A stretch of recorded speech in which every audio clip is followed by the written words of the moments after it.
Et si la France n'avait jamais eu de révolution? La carte de l'Europe serait méconnaissable. C'est la ligne temporelle où tout a mal tourné, ou peut-être où tout a bien tourné.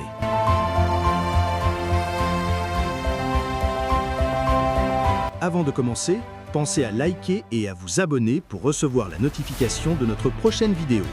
Pour construire notre histoire alternative, nous avons besoin d'un seul point de divergence. Revenons à l'année 1789. La monarchie française est confrontée à une grave crise financière. Le roi Louis XVI convoque les États généraux. Dans notre ligne temporelle, cela conduit à la prise de la Bastille et au début d'une révolution sanglante. Mais et si Louis XVI avait été plus intelligent? Et si, au lieu de résister, il avait accepté la réforme? Dans notre nouvelle ligne temporelle, Louis XVI, sous les conseils d'un conseiller plus avisé, fait un coup audacieux. Il accepte volontairement une monarchie constitutionnelle. Il abolit les privilèges aristocratiques, centralise le système fiscal et crée un parlement doté d'un pouvoir réel. La monarchie survit. La révolution telle que nous la connaissons n'a jamais lieu. Ce seul changement a des conséquences monumentales. Sans le chaos de la révolution, il n'y a pas de terreur.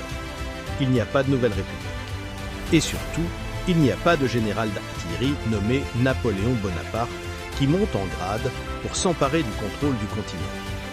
Les guerres napoléoniennes qui ont redessiné la carte de l'Europe et façonné la politique mondiale pendant des siècles sont complètement effacées de l'histoire. Alors, à quoi ressemble cette nouvelle Europe? Sans une France révolutionnaire à combattre et sans un empire napoléonien à contenir, la Grande-Bretagne devient la superpuissance mondiale incontestée. Tandis que le continent n'est pas englouti par des décennies de guerre totale, la révolution industrielle britannique continue de faire rage. Les usines britanniques produisent des biens qui dominent les marchés mondiaux.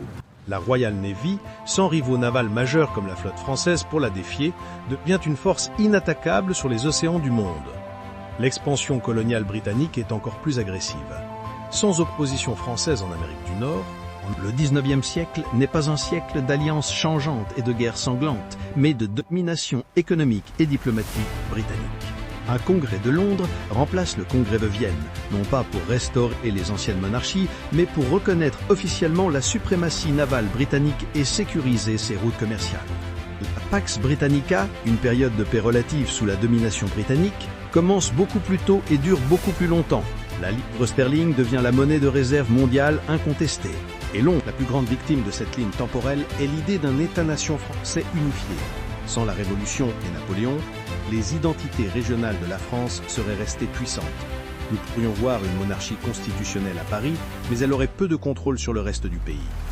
Les anciennes identités provinciales puissantes, telles que la Bourgogne, la Bretagne, l'Aquitaine, l'Occitanie, auraient conservé leurs lois locales, leur langue et leurs coutumes.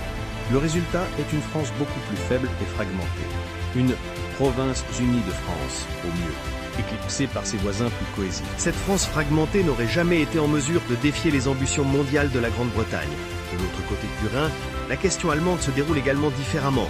Sans les conquêtes de Napoléon pour déclencher le nationalisme allemand et consolider les innombrables petits États, le Saint-Empire romain germanique aurait pu perdurer, ou du moins un chemin beaucoup plus lent et plus complexe vers l'unification aurait eu lieu.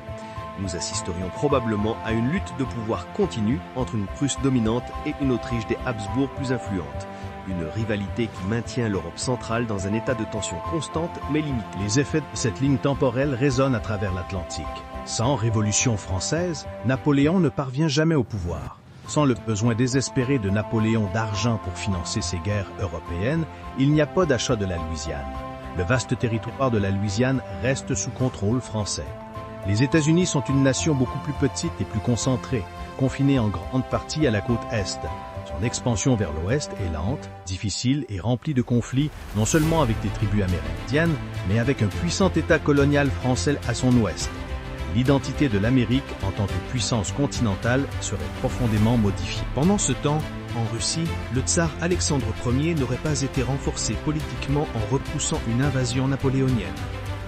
La révolte des décembristes, un mouvement de réforme libérale, aurait pu avoir plus de succès dans cette ligne temporelle. Le cours de l'histoire russe aurait pu être très différent, menant potentiellement à une monarchie constitutionnelle beaucoup plus tôt, ou à un autre type de conflit interne. L'Europe n'aurait pas la même dynamique de pouvoir, et le XXe siècle serait défini par des rivalités nouvelles et peut-être encore plus dangereuses. Alors avançons rapidement jusqu'à nos jours. En 2025, la carte a un aspect profondément différent. Une France affaiblie et fragmentée existe comme une collection de pouvoirs régionaux. La Grande-Bretagne n'est pas la France et la force continentale dominante, ayant probablement formé une union économique avec ses États voisins. Une Allemagne unifiée telle que nous la connaissons n'est introuvable, remplacée par une confédération d'États lâches sous l'influence de la Prusse et de l'Autriche. Les États-Unis sont une nation puissante mais plus petite, regardant constamment vers l'ouest leurs grands voisins français. Le monde est un endroit beaucoup plus décentralisé, aristocratique et monarchique. La Révolution française, malgré tout son chaos, son bain de sang et sa terreur, a fondamentalement changé le cours de l'histoire. Elle a donné naissance à l'État-nation moderne, à l'idée d'un peuple unifié avec une identité unique et aux idéaux de liberté et d'égalité qui résonneraient pendant des siècles. Cette ligne temporelle nous montre que sans cet événement singulier et transformateur, le monde serait un endroit très différent. Un endroit où les échos des rois résonnent encore plus fort que les cris du peuple. Merci d'avoir regardé. N'oubliez pas de liker, de vous abonner et d'activer la cloche pour ne rien manquer.